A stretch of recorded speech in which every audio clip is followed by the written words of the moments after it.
నా పేరు డాక్టర్ కొట్టే చెన్నయ్య, రిటైర్డ్ ప్రిన్సిపాల్ను మరియు కర్నూలు జిల్లా బీజేపీ అధికార ప్రతినిధిని కూడా. మహారాణి అస్పృశ్య కులంలో జన్మించిన డాక్టర్ భీమ్రావ్ రామ్జీ అంబేద్కర్ 14 మంది తోబుట్టువులలో అందరికంటే చిన్నవాడు. జీవితం కష్టాలలో పోరాటంతో నిండి ఉన్నప్పటికీ మెట్రికులేషన్ పరీక్షల్లో ఉత్తీర్ణుడైన మొదటి మహర్ కులస్తుడిగా నిలిచాడు. అంబేద్కర్ అనే ఇంటి పేరు అతని బ్రాహ్మణ ఉపాధ్యాయుని పేరు. మరొక ఉపాధ్యాయుడు కృష్ణాజీ కెలుస్కర్ భీమ్రావుకు భగవాన్ గౌతమ బుద్ధుని జీవిత చరిత్ర అనే చిన్న పుస్తకాన్ని ఇచ్చారు. కెలుస్కర్ భీమ్రావును బరోడా మహారాజు దగ్గరికి తీసుకెళ్లారు. వారు 25 రూపాయల వేతనము ఇవ్వసాగాడు. దాంతోనే డిగ్రీ పాస్ అయ్యాడు. దానికి మెచ్చిన రాజుగారు 25 రూపాయలను 75 రూపాయలకు పెంచాడు. కెలుస్కర్ కృషితోనే నెలకు 92.5 పౌండ్ల ఉపకార వేతనం సంపాదించి బొంబాయికి వెళ్ళి ఎంఏ పిహెచ్డి పూర్తి చేశారు. మరో సంస్థ ద్వారా ఎంఎస్సి డిఎస్సి డిగ్రీలను కూడా పొందారు. ఆయన తన చదువు పూర్తయ్యాక సామాజిక జీవితంలోకి ప్రవేశించాడు. ఆయనకు సామాజిక సేవ పట్ల అమితమైన ఆసక్తి ఉన్నందునే అన్ని డిగ్రీలు పెట్టుకొని కూడా సంపాదన మీద ఏమాత్రం మోజుపడకుండా ఆయన ఈ భారతదేశానికి తిరిగి వచ్చి సామాజిక సేవలకు వెళ్ళారు. అంబేద్కర్ ఒక ప్రఖ్యాత సంఘ సంస్కర్త, శ్రామిక నాయకుడు, బారిస్టరు, రాజకీయ నాయకుడు, అనేక వార్తాపత్రికలకు సంపాదకుడు, ప్రఖ్యాత మానవ శాస్త్రవేత్త, సాంఘిక సమస్యలపై సిద్ధాంతకర్త, అనేక దేశాల రాజ్యాంగ నిపుణుడు, రాజ్యాంగకర్త. ఒక వ్యక్తికి అనేక సామర్థ్యాలు ఉంటాయని, కానీ విధి వాటిలో ఒకదాన్నే ఎంచుకొని దానితో ముందుకు సాగుతుందని డాక్టర్ జాన్సన్ అంటారు. అంబేద్కర్ జీవితం కూడా అలాంటిదే. విధి మనల్ని ఒక చోట నుండి మరొక చోటుకు తీసుకెళ్తుంది. ఆయన అన్ని విషయాల్లో నిష్ణాతులైన సామాజిక సేవకి ప్రాధాన్యం ఇచ్చాడు. ఆయనను సంపూర్ణంగా అర్థం చేసుకుంటేనే ఆయనలోని సంపూర్ణ భావజాలం తెలుస్తుంది. ఆయన జీవితం విశాలమైంది, విస్తృతమైంది కూడా. దాని ఆధారంగా వీరి సొంత అభిప్రాయాలను ఏర్పరచుకొని ఆయనపై ఒక ముద్ర వేశారు. అది పూర్తిగా తప్పు. ఆయన సంపూర్ణ భారతీయుడు, హిందువు, బౌద్ధుడు, దేశభక్తుడు, విశ్వాసం కలిగినవాడు, అచంచలమైన విశ్వాసం భారతదేశం మీద కలిగినవాడు, సమాజం కోసం పోరాడాడు. అతను మహోన్నత వ్యక్తి. వారికి 3 గురువులు మార్గదర్శనం లభించింది. 3 ఆదర్శాలతో నడిచింది. మొదటి గురువు గౌతమ బుద్ధుడు. బుద్ధుడు తన కాలంలోని సంప్రదాయాలు, నమ్మకాలు, ఆచారాలు, కపటత్వం, కర్మకాండలకు వ్యతిరేకంగా తిరుగుబాటు చేసినప్పటికీ ఆయన ఈ భారతదేశ మౌలిక సారాన్ని వదల్లేదు. ఈ దేశ మౌలిక సారమైన ప్రేమ, ఏకత్వము, దయ, కరుణ, విశ్వాసం, విధేయత, ఆత్మీయత వంటి వాటిని వదల్లేదు.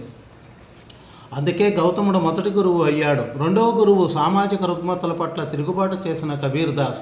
కబీర్ రామభక్తుడు. ఆయన ధర్మం మొత్తం ప్రేమ అనే 2 అక్షరాల మీద ఆధారపడి ఉంది. మూడవ గురువు మహాత్మా జ్యోతిబా పూలే. పూలే అర్ధరహితమైన ఆచారాలను, అర్ధరహితమైనటువంటి నమ్మకాలు, కపటత్వం, అబద్ధాలు, శాస్త్రాలను తప్పుడు వ్యాఖ్యానాలతో చూడటం లాంటి వాటిని వ్యతిరేకించాడు. తిరుగుబాటు బేరీని మోగించాడు. ఈ 3 గురువులు ఒక దృక్పథాన్ని, ఒక తత్వాన్ని అందించారు. వారు 3 కూడా భారతీయ మూలాలను వీడలేదు. అందులో ఉన్న లోపాలపై పోరాడారు. అదే దృక్పథాన్ని అంబేద్కర్ ఆచరించారు. వ్యక్తి పూజకు అంబేద్కర్ వ్యతిరేకం. నా పుట్టినరోజు వేడుకలకు మీరందరూ ఎందుకు వస్తారు? మీరంతా ఇక్కడి నుంచి వెళ్ళిపోండి అని చెప్పేసి ఆయన కఠినంగానే అనేవాడు. మీ అంతటా మీరే వృద్ధి చెందడానికి ప్రయత్నించండి, చదువుకోండి, సంఘటితము కండి, సరైన ప్రవర్తనను అలవర్చుకోండి, మీ జీవితాలను మీరే మెరుగుపరచుకోండి, ఎవరిపైన ఆధారపడవద్దు, ఎవరో వస్తారని మీరు ఎదురు చూడవద్దు అని కూడా చెప్పేవాళ్ళు. దేశాభివృద్ధికి భారతదేశంలో చిన్న చిన్న కమతాల వల్ల వ్యవసాయం లాభసాటి కాదు. వ్యవసాయంతో దేశాభివృద్ధి, ఆర్థిక వృద్ధి జరగదు. కాబట్టి ఈ దేశానికి పారిశ్రామికీకరణ ఉత్తమ మార్గము అని చెప్పేసి 1920 ప్రాంతంలోనే ఈ అంబేద్కర్ గారు చెప్పారు. అలాగే ఆయన అనగారి వారిని సత్యం కోసం ఒక వేదికను, గొంతులేని వారి గొంతుకును ఇచ్చారు. ఆయన వారపత్రిక మూక్ నాయక్ ద్వారా వారి ఉనికికి ఒక పునాదినిచ్చి వారిలో ఆత్మవిశ్వాసం నింపారు. ప్రజలలో వారి హక్కుల పట్ల చైతన్యం కలిగించి వారిని సంఘటితం చేసి క్రమశిక్షణ నేర్పి పోరాటానికి సిద్ధం చేశారు. అనేక విజయవంతమైన ఉద్యమాలకు నాయకత్వం వహించారు. దానికి ఉదాహరణ మహడ్ సత్యాగ్రహం. ఆ ఊరి చెరువులో హిందువులు, ముస్లింలు, క్రైస్తవులు నీరు తాగవచ్చు, కానీ అంటరాని వారు మాత్రం తాగకూడదు. అంబేద్కర్ నాయకత్వంలో దాన్ని నిరసన తెలిపి చెరువు నీరు త్రాగారు అస్పృశ్యులు. కానీ అగ్రవర్ణాల వారు తాగిన వారిని కొట్టారు. హిందువులు, ముస్లింలు, క్రైస్తవులు మనుషులైతే మేము కాదా అని అంబేద్కర్ ప్రశ్నించాడు.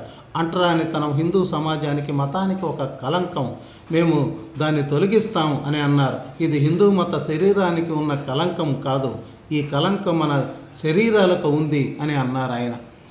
కొన్నిసార్లు అంబేద్కర్ నా సత్యాగ్రహానికి భగవద్గీతే స్ఫూర్తి, గీత నన్ను సత్యాగ్రహం వైపు నడిపించింది అని అనేవారు. ఆయన తన వార్తాపత్రిక పైభాగంలో జై భవానీ అని రాసుకునేవారు. తనను తాను హిందూ అని చెప్పుకోవడానికి ఏమాత్రం సంకోచించలేదు.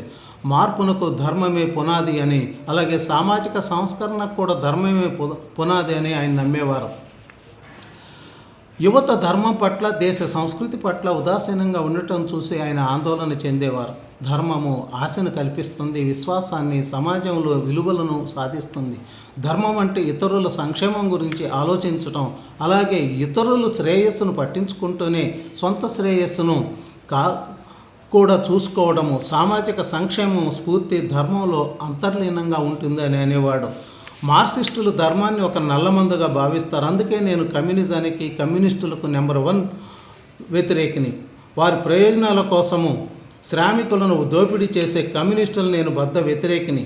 మనిషి కేవలము రొట్టెతోనే బతకడు. ధర్మం మనిషి మనసులో ఆశను నింపుతుంది, అది అతడిని పనిచేయడానికి ప్రేరేపిస్తుంది. కానీ మార్క్సిస్టులు ధర్మాన్ని ఒక మొత్తమందుగా భావిస్తారు. ఆయన 1942-46 మధ్య వైస్రాయ్ కౌన్సిల్లో కార్మిక శాఖ మంత్రిగా పనిచేశారు. అప్పుడే వారు శ్రామిక పరిరక్షణ విధానాన్ని రూపొందించిన మొదటి వ్యక్తి ఆయనే. ఆయన శ్రామికుల కోసం చట్టాలను రూపొందించారు. పారిశ్రామిక వివాదాలను పరిష్కరించడానికి ట్రిబ్యునల్స్ను కూడా ఏర్పాటు చేశారు. శ్రామికులకు కనీస వేతనాలు, ఫ్యాక్టరీ చట్టము, ప్రావిడెంట్ ఫండ్, ఓవర్ టైంకు అదనంగా వేతనము, ఫ్యాక్టరీ క్యాంటీన్లో రాయితీతో కూడిన భోజనాలు, ఫ్యాక్టరీ వైద్యశాలలో రాయితీతో కూడినటువంటి వైద్యము లాంటివి ఇవన్నీ కూడా పెట్టించాడు. ప్రధాన కమిషనర్, అలాగే ప్రాదేశిక కార్మిక కమిషనర్, కార్మిక ఇన్స్పెక్టర్లను నియమించాడు. మహిళా కార్మికులకు ప్రసూతి సెలవుల కొరకు బొంబాయి అసెంబ్లీలో తీవ్రంగా పోరాడాడు. అలాగే అంబేద్కర్కు గాంధీజీతో తరచుగా విభేదాలు వచ్చేవి, కానీ గాంధీజీ వల్లే అంబేద్కర్ రాజ్యాంగ సభకు వచ్చారు.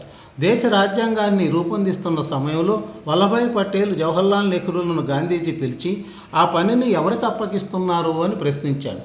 అడగ్గా నెహ్రూ, మేము జర్మనీకి చెందిన ప్రఖ్యాత రాజ్యాంగవేత్త సర్ జోర్జ్ జెరీని పిలుస్తున్నాం అని బదులిచ్చాడు.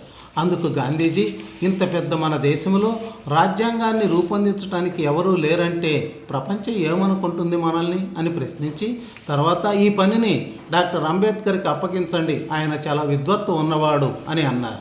ఆ విధంగా ఆయన రాజ్యాంగ పరిషత్తులో చేరి ముసాయిదా కమిటీలో పనిచేసి దానికి చైర్మన్ అయి రాజ్యాంగాన్ని రచించాడు. ఆ సందర్భంగా ఆయన మాట్లాడిన మాటల్లో ఆయన హృదయము ఎంత ఉదారంగా, విశాలంగా ఉండేదో కూడా మనం గమనించాలి.